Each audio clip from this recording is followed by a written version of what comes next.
So recently on the channel here I posted a video about left-hand muting techniques, and the subject of bending came up, which I think is a super awesome topic that I haven't covered yet, because bending is something that a lot of students struggle with. A lot of people do a lot of out-of-tune bends, and a lot of people also generate a lot of noise when they do bends. Say for example they go to do one of these and then they yank two strings when they come down. So I just wanted to talk a little bit about some techniques that the pros use to not have a bunch of extra noise and keep their bends in tune. So let's start with keeping our bends in tune. This is an exercise that I think I stole from a Guthrie Govan educational video many years ago, but I frankly don't remember. And this is the thing where a lot of guitar players, a big difference between, say, an advanced guitar player and an intermediate guitar player is that their bends are always in tune and they sound good. Whereas a beginner guitar player, a lot of the time, God bless them, does not have very in-tune bends and they sound a little bit sketchy. And we want to avoid that if possible, obviously, because we want our bends to be in tune. So one of the best ways I've found to do this and practice this is start out somewhere in the lower middle of your neck and slowly work your way up. So let's start, say, at the 7th fret of our B string. Now, with this, we want to bend our string.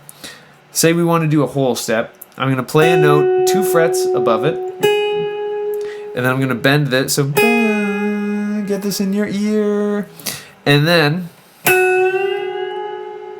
bend the string until you hit it.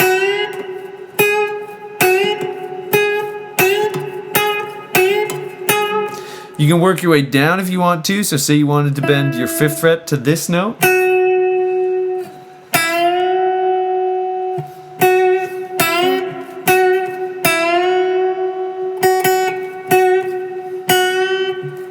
See, even I missed it that time.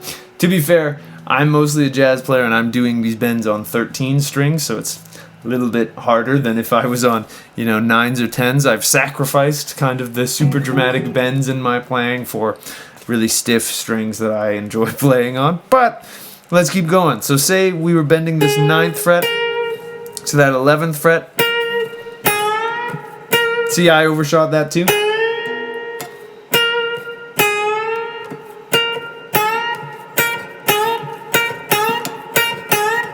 You just keep going back and forth and checking. Now, what if we keep going?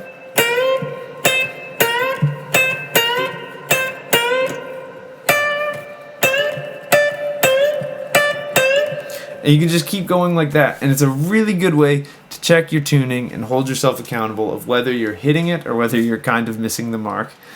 The other thing that I find students do with bends that kind of concerns our bending technique is a lot of the time my students will try, and you'll see me doing this a lot because again I'm on 13s, which are very thick and have a lot of resistance when you try to do something like this, so I need to do this.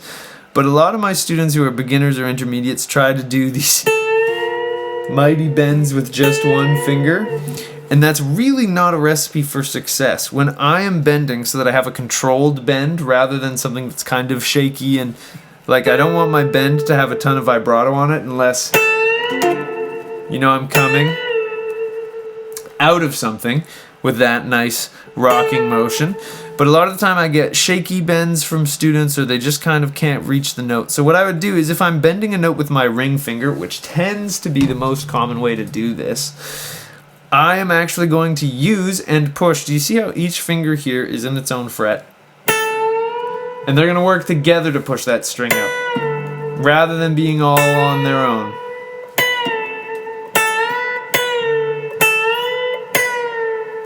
Because that just helps me support it. And the other thing is, don't be afraid to push into it a little bit. Do you see how my wrist actually straightens out a little bit? So it's not just your fingers doing the move. Some people feel like maybe it's cheating if they bring in that stuff, but no, make it easy on yourself and do those. You will have cleaner, butterier bends. Now, the person who commented on my video the other week, actually asking about this video on bends, specifically mentioned that he was doing something like this, where he'll go for a big bend, and then when he comes down, I hit the D string, or the G string, whatever string you're hitting, and that tends to happen when we do this. See, I'm bending my string, into the D string, and then when I come down, it's causing it to ring out. So there's a really easy fix, especially if it's a big dramatic bend like that, to stop that from happening. And what I did there, I don't know if you noticed, is I brought, after I picked, my thumb is resting against those strings.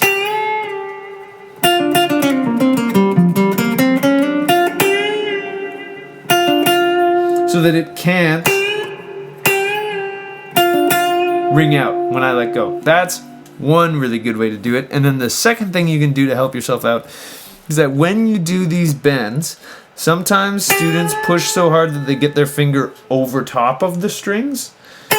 And that is obviously best avoided, because then it's like you're plucking the strings when you go down, and even if you mute them, you'll get this kind of like flicky noise on it, which we don't want. So the trick is you want your finger to kind of just like push those strings out of the way rather than going over them and yanking them down. So that's kind of the best advice for muting I have, other than you also get better and better at it with time.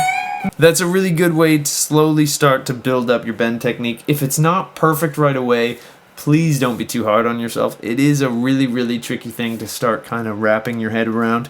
And there's no real shortcuts, unfortunately. I wish there were, but there aren't. So if you found this video useful, I'd really appreciate it if you could like and subscribe. It truly helps me out more than you know. If you want to support me in the channel here, I have a Patreon page that's linked down in the description. It's fairly affordable, and you get a week's early access to videos and some other cool perks. It also really, really helps me out and helps me justify the cost of, running this channel and uploading hours of free content. So if that's something that interests you, that's down in the description. If you wanted to take a guitar lesson with me, I also have a link to the contact page of my website down below. I'd absolutely love to sit down with you on whatever's troubling you on the guitar. I've been working with a bunch of you guys from YouTube lately, and it's truly been a joy connecting with people all over the world. And last but not least, I've got at least 2 new videos coming out each and every week, so I hope to see you in the next one. And until I do, I'll wish you a wonderful day, and I hope you get to have some fun playing the guitar.